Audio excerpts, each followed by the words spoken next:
So as a creative, I struggled for the longest time to balance between being a creative person and needing that uninterrupted creative time, and balance that with being productive and doing all the analytical business side of things. I don't know if you can relate. And it took me a really long time to find harmony between the two things. And the things that really helped me do that is these two habits that I'm about to share with you today. So if you can relate to having that struggle or the challenge of balancing those two aspects of you being a creative and running a business, make sure you stay tuned.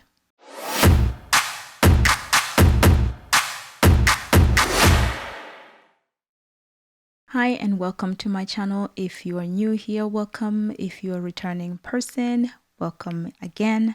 I'm Doreca Delbridge and most of you know me as msdorylinda. I am an occupational psychologist from dorelinda.com. I work and help creatives just like you build sustainable and profitable businesses. So if that is something that you're working on, make sure you check the description down below. That will have all the details of workshops and membership that I run. So in previous videos, we've talked about the importance of managing energy and not just managing time, and why that can play a really key role in making sure that you are staying your most productive self. And I did share with you 3 things that you can add into your out-of-the-box time management strategies that don't seem to work well when you just implement them by themselves. I hope you can check those videos out. I'll make sure that I'll link them somewhere. But in today's video, I really wanted to dive into these 2 habits that over time I have implemented that have made a huge difference in how I show up in my energy management as well as my productivity. And the first one is decluttering. Maybe this is coming from the fact that I'm a highly sensitive person and it's just clutter causes me so much discomfort. It feels like someone is constantly screaming when I see so much stuff everywhere. I just can't deal with so much clutter. And it seems to overflow into my business world as well. Like you come to my world, you come to my office, everything is filed really well. And I don't like everything being everywhere. But at the same time, I'm a creative person and I have consistently ideas that are flowing through my mind. So there are times when I'll have ideas that I posted in so many different places because whenever the idea comes to mind, I save it somewhere. Over time, what I've realized the importance of organizing that data and utilizing well really mattered. Because without doing that decluttering process, it always felt like my life was really chaotic. So I started also decluttering my processes back in April of 2020. So that's coming to about 18 months. And the first thing that I stopped doing was posting on Instagram. And I had at that point also stopped posting on Facebook. And those were the first 2 things I started to declutter. And then I moved on to closing my Facebook group because it just didn't seem to be translating well between all these avenues I was spreading myself thin, right? There's all these marketing avenues that we choose to show up in. And for me, I was on Instagram, I was running the Facebook group, and I had a newsletter that I also closed down.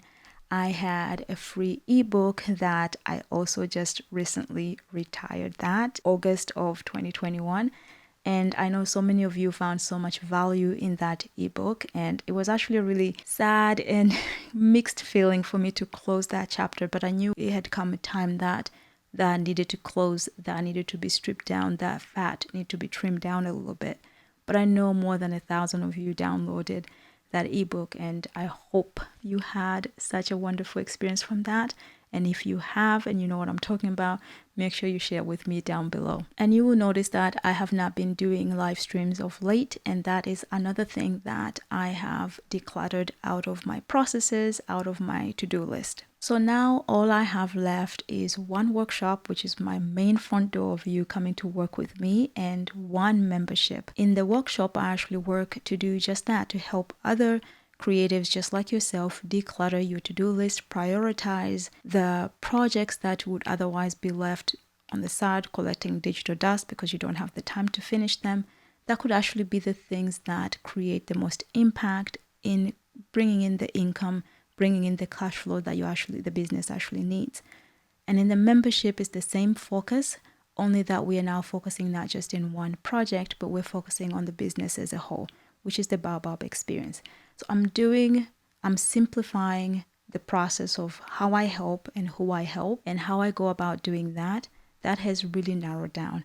I focus mainly on YouTube. I have one front door, which is my workshop, and I have one back-end offer, which is my membership. Do you see a pattern there? Very streamlined and simple system that has been decluttered and has simplified my way of working and how I show up. So you may be wondering, how do you decide what do you need to trim off? What do you need to keep? How do you know what will make the most impact in your business to make sure you're not trimming off the thing that is actually really positively impacting your business? For me, that involved observing data for some time to see whenever I, let's say, announced that I was running a workshop or I was opening up my membership, where was the most traffic and the most interest coming from? Was it from the Facebook group I had? Was it from Instagram? Was it from Facebook? Was it from the main list that had maybe come through my ebook? Where was the most engaged and committed buyers that translated to a cash flow in my business? And having observed those numbers, those are the things that help me not just guess, but know where were the areas that were not translating to the right end that I needed. So that process does take time because it takes monitoring just one thing at a time to see if I trim this off, does this have a knock-on effect on other things. So whenever I share this aspect, whenever I share the idea of being really essentialist in the thinking and in the process, a lot of creatives then get really nervous about what if you close down something that would have eventually translated into a very profitable avenue, right? Like what if you close off the Facebook group too early that it didn't make sense at the time, but it may have made sense in the future? And I completely understand that fear. I completely understand that fear of missing out. I don't want to, especially if you have been nurturing and building a platform or a marketing avenue and you're thinking, oh, should I really trim this off? Should I keep it going? And within that fear, I realized there is an element that may be missing in having that perspective. And the perspective that I feel like is missing usually is that understanding that we need to balance both. We need to balance that having that creative, uninterrupted time to do the things that we need to do really well and having those productive activities that we can do and tick off our list. We need to be able to do both, create and promote. We'll talk a little bit more about that in the second habit that has actually really helped me in managing my energy and upping my productivity. So what I would say is this: all activities that you do are experiments. And in order to know what part of the variable is making the difference, you need to control for the other aspects. So what you do want to do is collect the data and see the ones that are making the biggest impact and then apply the 80-20 rule. This is where you're prioritizing the 20%, those few that are bringing the biggest impact, to bring in the 80% that are most likely bringing in 80% of your income. I mean, these are not exact numbers. It's just the proportions, if you get my drift. Then and after that, you can momentarily mute the other 80% of activities because they're only bringing in about 20% of the cash flow. You're always free to return to this at a later date and control for them as well and test them out. But in the meantime, when you want to make the biggest impact, when you want to manage your energy, when you want to be the most productive, narrowing down your activities will really, really help you to do that. That's definitely how I have found my experience to be. Most of you have been with me right from the beginning, and you know we were very small just last year with just about 6 subscribers when we started in 2020.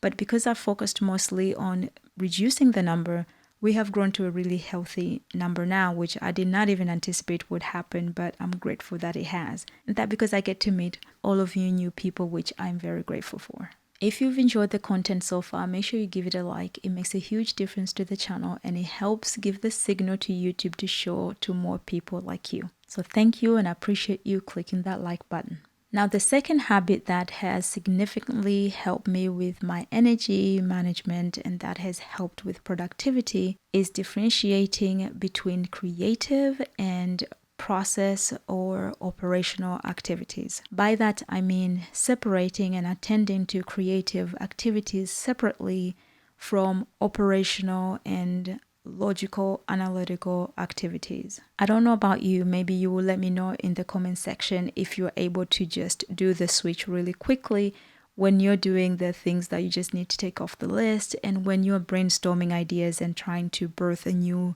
way of working your business or a new way of reaching your customer and a new way of working with your client. For me, it was never really easy moving between the analytical to-do lists and just schedule the emails, or just this task operational activities in the business, compared to the brainstorming that I have to do sometimes to decide, is this something that I want to add in my business model? I find that my brain just can't switch back and forth so quickly. So it always helped for me to separate the two activities. And most of the time, creativity and productivity are usually seen as opposite from each other. So to be creative, you almost have to sacrifice productivity. And to be productive, you almost have to sacrifice creativity. And I just don't believe that is true. I don't believe creativity hinders productivity. I believe it drives it. Because what happens is, over time, if all you do is just operational, necessary survival things in your business, and you don't take time to have creative brainstorming, thinking time, or if you're creative that's actually producing creative work, like, drawing, being an artist, or as a graphic designer, maybe practicing how lettering or whatever skill that you're trying to develop, if you don't take time to develop those things, what happens over time is you lose the ability to be innovative. You don't develop beyond where you are. You don't find yourself having the growth that you would have otherwise have had you been balancing the two.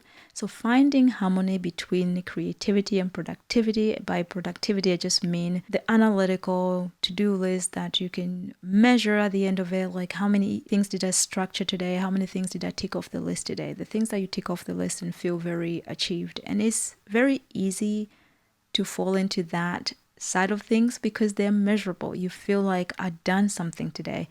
Whereas when you sit down to brainstorm ideas and to figure out a new innovative way of an approach in your business, there's no guarantee that at the end of the hour you're going to come up with something. But not having those moments where you're giving an opportunity for creative thoughts or creative ideas to flow, you're really just impeding your growth in the long term. So for me personally, I spend at least 60 minutes every morning to just think things through before I decide what it is that I want to do. Most of the time, 90 minutes is usually better because my mind can have daydreams, and in the midst of thinking something else, my mind can go someplace else, right? Nothing wrong with that. But I do find that whenever I have those moments of thinking, brainstorming, dissecting my ideas, the easier the day goes, because I'm not second guessing what I'm doing. I'm not second guessing my workflow. I'm not questioning whether I should go down this route, because I know I invested ample time to think it through,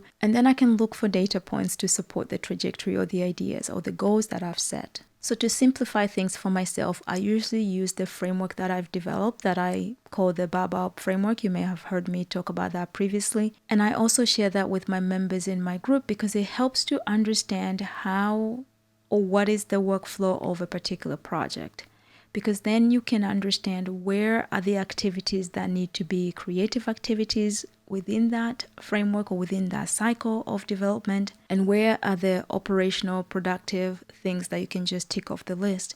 And then that helps me to block time to know that's the time I have to really think about the process, and this is the time that I can be implementing the specific tasks. Because then once I have that creative cycle very clear, I would know exactly what to implement when. Does that make sense? So the first habit, which I find always helpful, is decluttering.